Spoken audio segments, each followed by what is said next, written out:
કે ઢીંગલી બેન લપસી પડ્યા. બાગમાં ફરવા ગયા તા કે ઢીંગલી બેન લપસી પડ્યા.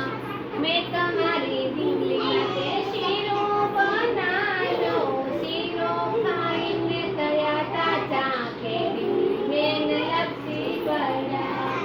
બાગમાં ફરવા ગયા તા કે ઢીંગલી બેન લપસી પડ્યા.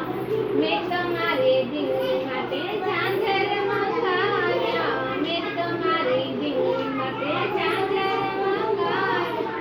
ઝાંઝર પહેરીને ખૂબ નાચ્યા કે ઢીંગલી બેન લપસી પડ્યા. બાગમાં